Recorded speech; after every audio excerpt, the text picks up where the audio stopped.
क्या आप जानते हैं कि हार्ट अटैक से ज्यादा खतरनाक कार्डियक अरेस्ट होता है? लेकिन ज्यादातर लोग इन दोनों में फर्क नहीं समझ पाते और इस गलती की वजह से कई बार मरीजों की जिंदगी संकट में आ जाती है और वक्त पर इलाज नहीं मिल पाता। आज जानेंगे हार्ट अटैक और कार्डियक अरेस्ट में क्या फर्क है और कौन कौन से टेस्ट और बचाव के तरीके आपके दिल को अरेस्ट और अटैक दोनों से सुरक्षित रख सकते हैं। मेरे साथ होंगे बहुत ही खास मेहमान। मेरा नाम है दीपक डोभाल। आप देख रहे हैं आपकी खबर आपका फायदा। पहले ये रिपोर्ट देखिए।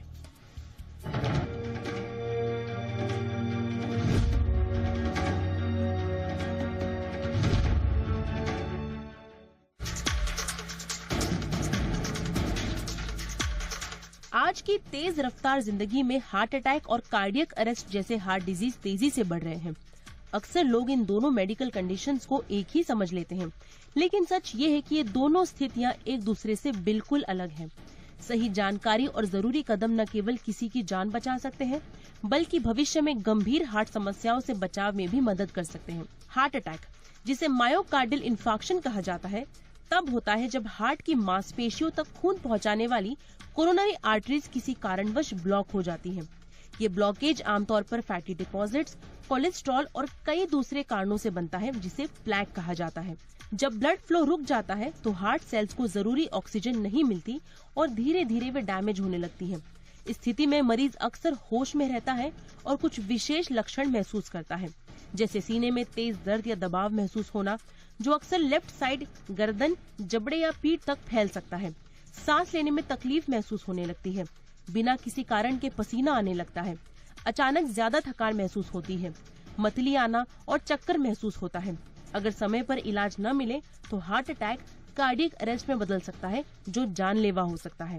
कार्डियक अरेस्ट एक गंभीर मेडिकल इमरजेंसी है जिसमें हार्ट अचानक धड़कना बंद कर देता है। ये आमतौर पर तब होता है जब हार्ट की इलेक्ट्रिकल एक्टिविटी में गड़बड़ी आती है, जिसे एरिथमिया कहा जाता है। इस स्थिति में ब्लड सर्कुलेशन पूरी तरह से रुक जाता है और व्यक्ति बेहोश हो जाता है। कार्डियक अरेस्ट का एक बड़ा कारण जो कार्डियक अरेस्ट को ट्रिगर कर सकता है, वो है इलेक्ट्रोलाइट इम्बैलेंस, यानी शरीर में पोटेशियम, सोडियम और अन्य मिनरल्स का संतुलन बिगड़ जाता है। ये जन्मजात हार्ट डिजीज भी हो सकता है। दवाओं या जहरीले केमिकल के प्रभाव से भी कार्डियक अरेस्ट आ सकता है। अब कार्डियक अरेस्ट के लक्षण भी जान लीजिए। मरीज अचानक से बेहोश होकर गिर सकता है, कोई रिस्पॉन्स नहीं देता है, पल्स पूरी तरह से महसूस नहीं होती, सांस का रुक जाना, स्किन का नीला पड़ना भी कार्डियक अरेस्ट के लक्षण हैं। ऐसी स्थिति में आपको क्या करना चाहिए, इसे भी समझ लीजिए। अगर कोई व्यक्ति हार्ट अटैक या कार्डियक अरेस्ट का शिकार होता है तो तुरंत एम्बुलेंस बुलाएं या डॉक्टर से संपर्क करें। मरीज को फ्लैट लिटाकर सीपीआर शुरू करें। अपनी हथेलियों को छाती के बीच में रखें। 100 से 120 बार प्रति मिनट की दर से कंप्रेशंस दें। जब तक एम्बुलेंस न आए तब तक सीपीआर देते रहें। हार्ट अटैक और कार्डियक अरेस्ट दोनों गंभीर मेडिकल कंडीशन है, लेकिन समय पर सही कदम उठाने से जान बचाई जा सकती है। हेल्दी लाइफस्टाइल अपनाकर, रेगुलर चेकअप्स कराकर और सही जानकारी रखकर इन जोखिमों को कम किया जा सकता है। ब्यूरो रिपोर्ट, जी मीडिया। स्वागत करते हैं खास मेहमानों का। आज हमारे साथ जुड़ रहे हैं बहुत ही खास मेहमान। सबसे पहले स्वागत करते हैं डॉक्टर सुधीर कुमार का। सीनियर न्यूरोलॉजिस्ट है अपोलो हॉस्पिटल हैदराबाद से, और डॉक्टर सुधीर कुमार के एक एक्स यानी कि ट्विटर के थ्रेड ने काफी जागरूकता भी फैलाई है और इसीलिए आज हमने उनको अपने शो पे आमंत्रित भी किया है। थैंक यू सर, वक्त निकालने के लिए बहुत बहुत स्वागत है आपका। हमारे साथ हैं डॉक्टर प्रवीण काहले साहब, जो कि सीनियर कार्डियोलॉजिस्ट हैं कोकिलाबेन हॉस्पिटल के और हार्ट मामलों में आप जाने माने जानकार हैं। डॉक्टर काहले, गुड इवनिंग सर, बहुत बहुत स्वागत है आपका शो पे। हमारे साथ हैं डॉक्टर नित्यानंद त्रिपाठी, एचओडी है कार्डियोलॉजी फोर्टिस हॉस्पिटल से, और आप भी हार्ट के मामलों में जाने माने जानकार हैं। Doctor Tripathi, good evening sir, बहुत बहुत स्वागत है आपका शो पे। चर्चा की शुरुआत डॉक्टर सुधीर कुमार सर आपसे ही करेंगे, और जैसा मैंने कहा कि ट्विटर पर आपके थ्रेड ने काफी जानकारी, जागरूकता और क्यूरियोसिटी भी पैदा की है लोगों में। तो थोड़ा आप ही से आपकी भाषा में सर, आम लोगों के लिए आप कैसे समझाएंगे cardiac arrest versus heart attack? Thank you, धन्यवाद दीपक जी। और ये बहुत ही इम्पोर्टेंट टॉपिक है, इसलिए क्योंकि अगर हम देखें तो सबसे कॉमन कॉज ऑफ डेथ मतलब हार्ट की बीमारियां होती है, और उसमें कार्डियक अरेस्ट और हार्ट अटैक दोनों बहुत ही जरूरी है, और इसके बारे में बहुत लोगों में कंफ्यूजन भी है। तो इसे हमें ये कंफ्यूजन को दूर करना चाहिए। और जैसा आपकी रिपोर्ट में आपने बताया कि ये कार्डियक अरेस्ट पे क्या होता है, जो हार्ट या जो दिल है वो धड़कना बंद कर देता है, और ये अचानक होता है। और जब ऐसा होता है तो फिर हार्ट की पंपिंग नहीं होने से ब्रेन का ब्लड सप्लाई ब्लॉक हो जाता है और जो मरीज है तुरंत ही अनकॉन्शियस या बेहोश हो जाता है। और बीपी या पल्स कुछ भी मतलब जीरो ऑलमोस्ट अनरिकॉर्डेबल हो जाता है, और इस स्थिति में बहुत ही कम समय होता है। और जैसा कि बहुत लोग जानते भी हैं कि इसमें इमीडिएट सीपीआर करना होता है, और सीपीआर क्योंकि 70% जो कार्डियक अरेस्ट होते हैं वो घर में या आउटसाइड हॉस्पिटल होते हैं, तो इसमें अगर जो बाईस्टैंडर जो सीपीआर करता है वो बहुत ही आवश्यक है, और उससे जान बच सकती है। मतलब सीपीआर करने के बाद जान बचने का चांस जो है 2 से 3 टाइम गुना बढ़ जाता है।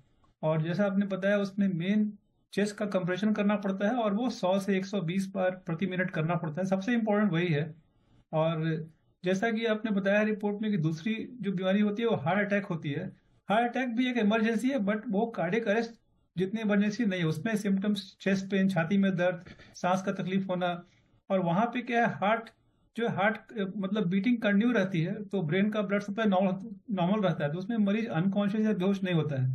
तो वहां पे क्या करना है कि as as soon as possible आप हॉस्पिटल जाइए, क्योंकि उसमें एंजियोग्राम करके या स्टार्टिंग में ईसीजी ब्लड टेस्ट भी किया जाता है, और करके अगर हार्ट अटैक कंफर्म कर सके तो एंजियोप्लास्टी और स्टेंटिंग से भी जान बच सकती है। अगर वो हार्ट अटैक का इलाज टाइम पे नहीं हुआ गोल्डन आवर में, तो उससे भी कार्डियक अरेस्ट हो सकता है, लेकिन वहां पे सीपीआर की आवश्यकता नहीं पड़ती है। ऑल राइट सर, यानी कि आम भाषा में अगर हम समझें तो कार्डियक अरेस्ट दरअसल हार्ट में अन्य वजहों से जो उसमें प्रॉब्लम आ जाती है डायरेक्ट, और हार्ट अटैक में lead to cardiac arrest later, और अगर समय पर केयर नहीं मिला, और जिसको गोल्डन आवर भी कहा जाता है। कार्डियक अरेस्ट में आपको कभी कोई कार्डियक अरेस्ट का पीड़ित व्यक्ति दिखे तो सीपीआर देना बहुत जरूरी होता है। इस पर मैं आऊंगा, खास तौर पर उस पर सीपीआर पे भी बात करेंगे। अब चलता हूं डॉक्टर काहले सर के पास। Doctor Praveen Kahle sir, heart attack तो हमने समझा कि आपके चेस्ट पेन होगा, आपको कुछ ना कुछ सांस फूल रही होगी, पसीना आ रहा होगा। कार्डियक अरेस्ट के कोई खास लक्षण होते हैं सर कि कार्डियक अरेस्ट आने वाला है, कोई संकेत होते हैं क्या? कई बार कार्डियक अरेस्ट के जो लक्षण होते हैं वो अचानक से चक्कर आना, बेहोश होना, सांस फूलना, और इसे हम सडन कार्डियक डेथ भी कहते हैं या सडन कार्डियक अरेस्ट। सडन का मतलब है ये काफी तेजी से और इमीडिएटली होता है। चूंकि ये इलेक्ट्रिकल डिस्टर्बेंस है, ये बिजली की तरह आता है, तो अगर हम समझते हैं हार्ट एक इलेक्ट्रिकल टिश्यू होती है और इसमें एक इलेक्ट्रिकल नेटवर्क होता है जो हमारी रिदम को रेगुलेट करता है। अचानक से इसमें डिस्टरबेंस, जैसे कि आपने रिपोर्ट में बताया, इलेक्ट्रोलाइट की एबनॉर्मलिटी की वजह से, इवन अगर हार्ट अटैक बहुत बड़ा हो तो उसमें भी हार्ट बंद पड़ सकता है, जिसमें 5% हार्ट अटैक में कार्डियक अरेस्ट हो सकती है।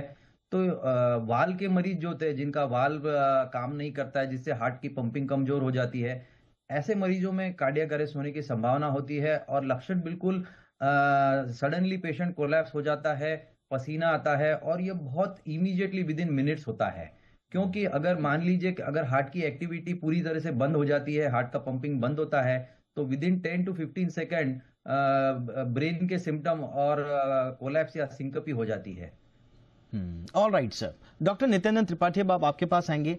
And now I would like to understand the cause. Heart attack के बारे में तो हमने काफी जानकारियां भी लोगों को है, लाइफस्टाइल, कोलेस्ट्रॉल, बाकी सब चीजें, बट कार्डियक अरेस्ट अचानक क्यों हो जाता है सर? इसका क्या संबंध हमारे खान पान, हमारी लाइफस्टाइल से है, या कुछ इलेक्ट्रिकल गड़बड़ी कभी भी हो सकती है, किसी के साथ भी हो सकती है?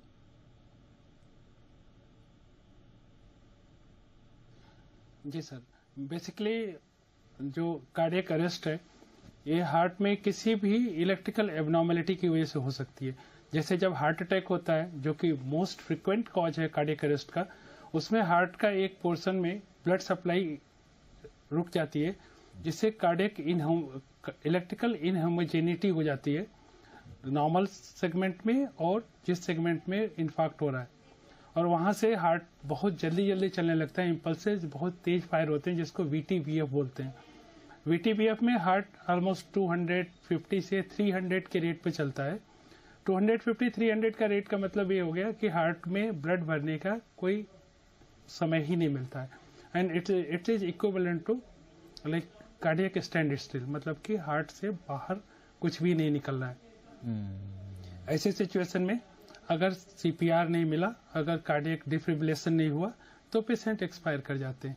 समटाइम्स आपने सुना होगा कि पेशेंट बेहोश हुआ और इमीडिएटली ठीक हो गया, उठ के बैठ गया। ऐसे भी होता है कि ये जो VTVF होते हैं टर्मिनेट हो जाते हैं, या आदमी गिरता है तो सीने पर जोर का झटका लग जाता है जिसकी वजह से टर्मिनेट हो जाते हैं। समटाइम्स सीने पर जोर से मुक्का मारने से भी थंप वर्जन बोलते हैं इसको, उससे भी टर्मिनेट हो जाता है और आदमी को होश आ जाता है। लेकिन सिर्फ इसके भरोसे नहीं रहना चाहिए। अगर एक मुक्के में 2 मुक्के में नहीं रिवर्ट हुआ तो CPR स्टार्ट कर लेना चाहिए। दूसरी चीजें हैं जैसे कि जिन लोगों का हार्ट का फंक्शन कम है, EF कम है 30% से, ऐसे लोगों में अगर पोटेशियम कम हो जाता है तो हार्ट में VTVF के चांसेस काफी बढ़ जाते हैं और सडन डेथ हो जाती है। लाइकवाइज लॉन्ग क्यूटी सिंड्रोम होता है जो कि वो कंजेनाइटल होता है, एक हमारे चैनल्स सोडियम पोटेशियम चैनल्स की एबनॉर्मेलिटी है। तो आपने सुना होगा कि बहुत छोटे से बच्चे में भी दौड़ते दौड़ते एक्सरसाइज करते खेलते खेलते वो एक्सपायर कर गया। तो इस तरीके की चीजें कार्डियक अरेस्ट ही होती हैं। इसके अलावा और भी दूसरे कंडीशंस होते हैं, जैसे कि किसी को कार्डियक ब्रेडिकार्डिया हो गया, तो सीवियर ब्रेडिकार्डिया में हार्ट बहुत धीमे चलता है और ऐसे सिचुएशन में भी लोग बेहोश हो सकते हैं। ओके, कुछ इंपॉर्टेंट कारण है, लेकिन मोस्ट इंपॉर्टेंट कारण हार्ट अटैक है जिसकी वजह से होता है। ऑल राइट सर, बिल्कुल सर। और जैसा आपने कहा कि ज्यादातर क्योंकि कार्डियक अरेस्ट के मामले हार्ट अटैक के बाद होते हैं, इसीलिए बहुत ध्यान रखने की आवश्यकता होती है। लेकिन डॉक्टर सुधीर कुमार, आजकल हम देख रहे हैं कि जैसा कि सर ने भी अभी मेंशन किया कि छोटे छोटे बच्चे खेलते खेलते एकदम अचानक बेहोश होते हैं, और फिर कई मामलों में तो हमने देखा कि बच्चे, बड़े, बूढ़े, जवान, जिनका फिजिकल फिटनेस का पूरा अच्छा खासा इतिहास होता है, अच्छा खासा ट्रैक रिकॉर्ड होता है फिजिकल एक्टिविटीज का, फिटनेस का, वो भी सडनली कार्डियक अरेस्ट की वजह से उनको गुजर जाते हैं। क्या होता है ऐसा जिसपे वो ध्यान नहीं दे रहे हैं? क्या वो कोई सिम्टम्स इग्नोर करते हैं? क्या वो कोई जिसको आप इलेक्ट्रिकल एबनॉर्मलिटी बोल रहे हैं हार्ट के अंदर, वो किन किन चीजों से होती हैं जिसको इग्नोर करते हैं ताकि वो इस स्टेज पर ना आ पाए? सर, ये बहुत ही इंपॉर्टेंट है। ये कार्डियक अरेस्ट की बीमारी किसी भी एज में हो सकती है, जैसा आपने बताया। और इसमें अगर हम देखें यंग बच्चों में या फिर एडोलेसेंट्स या यंग अडल्ट जिसका की उम्र 35 साल से कम है, तो उसमें एक बीमारी होती है हाइपरट्रॉफिक कार्डियोमायोपैथी। वो बीमारी जो उसमें सिम्टम्स इनिशियली कुछ नहीं भी हो सकते हैं, जैसे और कभी कभी पैल्पिटेशन, दिल की धड़कन तेज हो जाना, या फिर कुछ एक्सरसाइज कर रहे हो या दौड़ने के बाद धड़कन बढ़ जाना, तो कुछ माइनर सिम्टम्स हो सकते हैं या कुछ एंग्जाइटी के सिम्टम्स हो सकते हैं। और लेकिन उसे हम एक इकोकार्डियोग्राम से उसके बारे में हम डायग्नोसिस कर सकते हैं। तो ये यंग बच्चों में एक ये कारण है। और दूसरा जो कंजेनिटल हार्ट डिजीज होते हैं, तो बहुत बार क्या होता है, हार्ट की बीमारियां जन्मजात होती हैं, जैसे कुछ मतलब होल हुआ या फिर वाल्व डिजीज हुए, तो कितनी बार सिम्टम्स माइल्ड रहता है और वो भी एक कारण कार्डियक अरेस्ट का बन सकता है बच्चों में। और वही अगर हम बड़ों में देखें मोर देन 35 या मोर देन 40 ईयर्स, तो जो ट्रेडिशनल रिस्क फैक्टर्स होते हैं हार्ट डिजीज, हार्ट अटैक के, जैसे high cholesterol, diabetes, high blood pressure, smoking, तो ये प्रेवलेंस है। और family history, positive family history से भी ये हार्ट अटैक का चांसेस बढ़ता है। और हार्ट अटैक से ही वो कार्डियक अरेस्ट का चांसेस मतलब ओल्डर लोगों में होता है। और जैसा आपने बताया, ये काफी फिट लोगों में भी ऐसा हो सकता है, क्योंकि देखिए ये फिटनेस से हम बहुत सारे रिस्क फैक्टर्स कम कर सकते हैं, लेकिन वो जीरो पे नहीं जाता है। और किसी की अगर स्ट्रॉन्ग फैमिली हिस्ट्री है, तो वो काफी एक्सरसाइज करने के बाद फैमिली हिस्ट्री से ही वो रिस्क फैक्टर होता है हार्ट अटैक होने का भी। तो उसके लिए जरूरी है कि ये रेगुलर जो सालाना चेकअप होता है, तो सारी चीजों का, जैसे ब्लड प्रेशर, डायबिटीज, कोलेस्ट्रॉल, ये सारा साल में एक बार चेक कराया जाए। और बच्चों में खासकर अगर कुछ ऐसा दिल की धड़कन बढ़ती है कुछ सेकंड्स के लिए, कुछ मिनट्स के लिए, तो इकोकार्डियोग्राम करा के और ये हार्ट की डिजीज को रूल आउट किया जा सकता है। All right sir. तो अगर आपको बच्चा या कोई भी अगर ऐसा दिखे कि हार्ट की बहुत बेसिक चीज बताई सर ने कि धड़कनें अगर बढ़ जाती हैं या धीमी हो जाती हैं, एबनॉर्मल है, बिना किसी एफर्ट के धड़कनों में उतार या चढ़ाव आ रहा है, अरिदमिया हो रहा है, तो आप डॉक्टर से चेकअप जरूर कराएं और जो भी पॉसिबिलिटीज है उनको रूल आउट करें। एक छोटे से ब्रेक के लिए मैं रुक रहा हूं। ब्रेक के उस पार हम थोड़ा और समझेंगे कि वो कौन कौन से टेस्ट हो सकते हैं और वो कौन कौन सी लाइफस्टाइल चेंजेस हो सकते हैं, क्योंकि हार्ट अटैक के बारे में जो कॉमन जो हाई ब्लड प्रेशर हो गया, लाइफस्टाइल चेंजेस हो गया, नींद हो गया, डाइट हो गया, एक्सरसाइज हो गई, लेकिन सडन कार्डियक अरेस्ट या फिर हार्ट अटैक के केसेस में कार्डियक अरेस्ट के चांसेस कम से कम हो, इसके लिए कौन सी तैयारियां पहले ही कर लेनी चाहिए, इस पर मैं और विस्तार से बातचीत करूंगा मेरे मेहमानों के साथ। देखते रहिए आपकी खबर आपका फायदा। आपका स्वागत है। तो heart attack versus cardiac arrest, कौन से बचाव हो सकते हैं और कौन कौन से टेस्ट हो सकते हैं, आज हम इसी पर विस्तार से चर्चा कर रहे हैं। अब आऊंगा डॉक्टर प्रवीण कहाले सर के पास। Sir, coming to the point now, कौन कौन से टेस्ट आप सजेस्ट करेंगे, खासतौर से पहले तो सभी के लिए कर दीजिए सर, 35 से नीचे वालों के लिए भी और 35 से ऊपर वालों के लिए भी, ताकि वो रूल आउट कर सकें कि उन्हें कोई पॉसिबल फ्यूचर में हार्ट अटैक या कार्डियक अरेस्ट के इश्यूज ना आए। तो हार्ट अटैक का जहां तक संबंध है, हम सब लोग जानते हैं कि हार्ट अटैक के लिए हमें जो risk factor, diabetes, blood pressure, वजन, स्ट्रेस, स्लीप, इससे इसका अर्ली डायग्नोसिस और ट्रीटमेंट करना पड़ता है। बट जब हम कार्डियक अरेस्ट की स्पेसिफिक बात कर रहे हैं तो इसका मुद्दा होता है प्रिवेंशन। प्रिवेंशन मतलब हमें व्यक्ति को बचाना है कार्डियक अरेस्ट से, तो हमें क्या करना होगा, हमें उसे जानना पड़ेगा कि क्या उसे साइलेंट हार्ट डिसीज है। तो स्पेशली जब हम अंडर 35 कहते हैं तो यह स्पोर्ट्स कार्डियोलॉजी में काफी अच्छी तरीके से स्क्रीनिंग प्रोग्राम किए जाते हैं, जिससे काफी जानों को बचाया जाता है। इसका मतलब क्या होता है, स्पोर्ट्स कार्डियोलॉजी का मतलब है जो डॉक्टर्स लोग उन लोगों का ट्रीटमेंट कर रहे हैं जो हेवी स्पोर्ट्स लाइक फुटबॉल वगैरह खेलते हैं, इनमें ईयरली ईसीजी किया जाता है। इसे हम ईसीजी स्क्रीनिंग प्रोग्राम कहते हैं। और इसमें कई सारी असिम्टोमेटिक, मतलब जिससे कोई बीमार सिम्टम नहीं थे, ऐसी एबनॉर्मलिटी पकड़ी जाती है, जिससे हाइपोट्रोपिक कार्डियोमायोपैथी, जिससे हार्ट मसल की डिसीज, हार्ट के इलेक्ट्रिकल चैनल की डिसीज, ऐसे का अर्ली डिटेक्शन किया जाता है। डेफिनेटली ये हुआ प्रिवेंशन। अगर कोई खिलाड़ी को सिम्टम है, जैसे खिलाड़ी को चक्कर आ गया है एक्सरसाइज में, एक्सर्शन में, प्रैक्टिस के वक्त या मैदान पर, तो उसे डेफिनेटली ईसीजी और इकोकार्डियोग्राफी जो बेसिक टेस्ट किए जाते हैं। बट ईयरली ईसीजी स्क्रीनिंग से भी काफी कार्डियक अरेस्ट बचाई गई है। और यह सेम चीज हम सामान्य जनता में भी कर सकते हैं। Basic clinical examination, family history, अगर किसी के फैमिली में सडन कार्डियक अरेस्ट या सडन डेथ की हिस्ट्री है, सडन स्विमिंग में डेथ हो जाती है, कभी कभी एक्सीडेंटल डेथ होती है, ये भी किस सडन कार्डियक अरेस्ट या सडन कार्डियक डेथ का फॉर्मेट होता है। तो यह हुआ prevention and detection of silent disease. अब जिन व्यक्ति को ऑलरेडी हार्ट अटैक हो चुका है, जिन लोगों का ऑलरेडी हार्ट का पंपिंग कम है इको में, डेफिनेटली ये भी वो व्यक्ति है जिनमें एक हार्ट कार्डियक अरेस्ट की रिस्क बढ़ती है। ऐसे लोगों को हम दवाइयां देते हैं जो कार्डियक अरेस्ट को की संभावना कम करे, हार्ट की पंपिंग की स्ट्रेंथ बढ़ाए। और अगर ऐसा इस तरीके से हम मरीजों को डिटेक्ट कर सकते हैं। और अगर हम डिटेक्ट करें तो हम उन्हें preventive treatment, even advance treatment, जैसे कि भाई इम्प्लांटेशन ऑफ डिफिब्रिलेटर मशीन होता है, यह सब हम इन लोगों को ऑफर किया जा सकता है। ऑलराइट, यानी कि प्रिवेंशन बहुत जरूरी है और अर्ली डिटेक्शन बहुत जरूरी है। डॉक्टर त्रिपाठी, आपके पास आना चाहूंगा सर। आजकल हम देख रहे हैं, खासतौर से कोविड के बाद, अब नॉट नेसेसरीली कि इसका संबंध कोविड से है या नहीं है, बट हमने देखा है कि हार्ट बीट्स में एबनॉर्मलिटी वाले लोगों की तादाद काफी बड़ी है। बैठे बैठे बहुत सारे लोगों की धड़कनें बढ़ने लगती हैं, कुछ लोगों की कुछ खाने के बाद बढ़ती हैं, और कुछ लोगों की हमने देखा है कि बिना किसी बात के धड़कनें 60 से नीचे भी चली जाती हैं। तो ये जो एबनॉर्मल हार्ट बीट्स हैं, ये कितना रिस्क फैक्टर है और इनमें क्या क्या बात ध्यान देने लायक है, और कैसे इसका चेकअप कराएं और रूल आउट कैसे करें सर?